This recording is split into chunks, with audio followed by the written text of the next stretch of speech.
I believe that Jamie Oliver is wrong and his way of trying to reduce obesity is wrong. So, what am I talking about?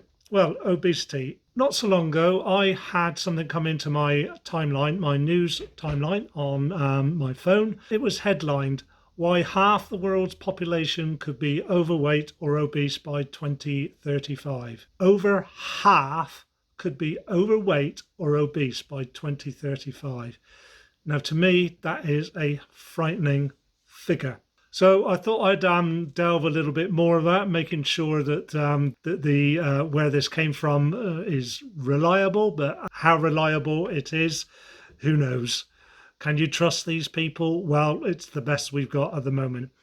So this actually came from the World Obesity Federation. Now, I've never heard of the World Obesity Federation. So I clicked on the link that gave into more details. It starts off with the economic impact of overweight and obesity is to surpass worldwide, this is $4 trillion by 2035. And this is where the estimation of more than half the global population will be obese or overweight within 12 years from 2023. And it goes on, at almost 3% of global gross domestic product, GDP. This is comparable to the impact of CV-19 in 2020. Now, I don't want to mention the C word in full because there are some regulations and YouTube will no doubt pick it up, but you all get what I mean. And we all know the economic impact of what happened then. The thing is, though, is that with all the lockdowns around the world, it also goes on to say that the lockdowns were one of the reasons why more and more people were becoming obese or overweight. It's because they weren't allowed to do anything. It depended on where in the world you were, but I think you get my point. So why am I interested in this particular subject? Well, I am a personal trainer, as anybody who's been following me for a while know, but I also have in the UK, it's called the Level 4 Certificate in Physical Activity and Weight Management for Obese and Diabetic clients. So what that means is that because of the particular medical problems that people who are obese and diabetic have, you need to have like a higher qualification than a regular PT. I have no idea if you have similar in the countries that you come from. Obesity and being overweight can cause many problems, and I'll go through those in a minute. But I want to go to the the NHS, the National Health Service in the UK, and let them. So for the UK, it's estimated that around 1 in every 4 adults and 1 in every 5 children aged 10 to 11 are living with obesity. What is wrong with us? What is wrong with us? Kids are obese and even younger. And the way that we measure it is not a particularly great measurement. I've done a video on BMI and other things, that I don't think is particularly good.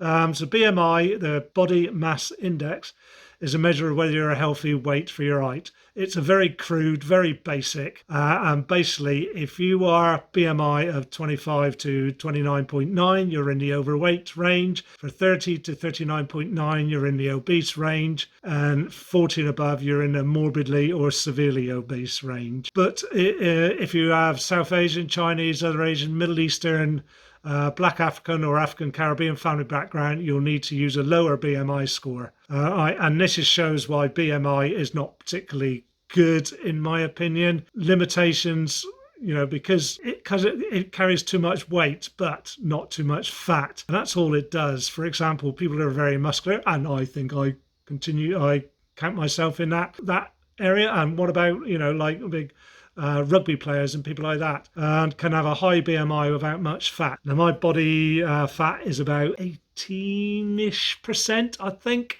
but my BMI is often shown to be about 26. So does that mean I'm overweight? And that's why I think there is a big limitation in BMI.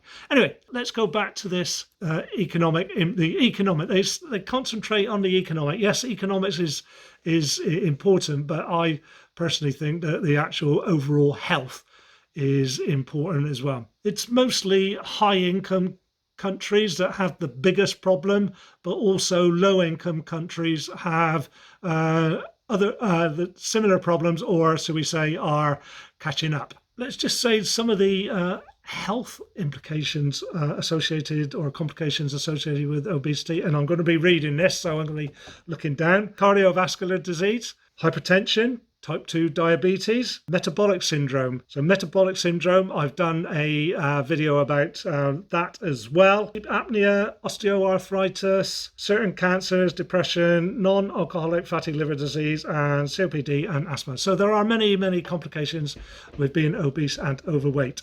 So yes, certainly something needs to be done about it. Metabolic syndrome, okay, is when you've got 3 or more of what I've basically just read out. The ones that the NHS say are diabetes, high blood pressure, and obesity are the 3, because they can damage your blood vessels. Symptoms are, the obvious, too much fat around the waist, too much fat in the blood, and high blood pressure.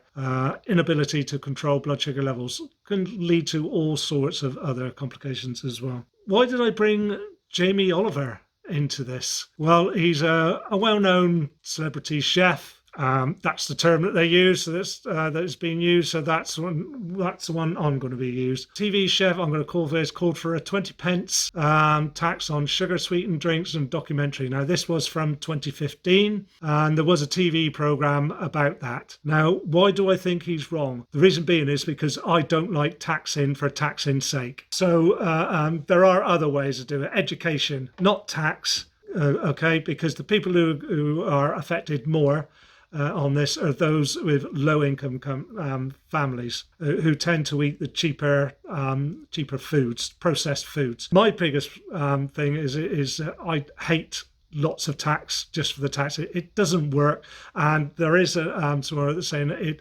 it's only been partially successful.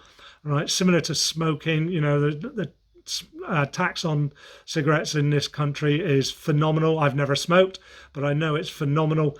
It has reduced smoking a little bit, but it's not as much as they expected. It just makes government more money to spend on stuff. Okay, I won't go there because this is not the forum for that. It's not my kind of channel. Yeah, okay, everybody's saying a reduction in sugar, but taxing, no, I completely disagree. And it was introduced in 2018, I believe, April 2018, to protect children from excessive sugar. Has it been successful? Well, maybe too early to say, but I would suggest there's been a tiny little bit of decrease, but in some age groups, especially for children, but not really massively, right? So that's why I don't believe in tax. I think it's education, and this is where I hope my channel will come in.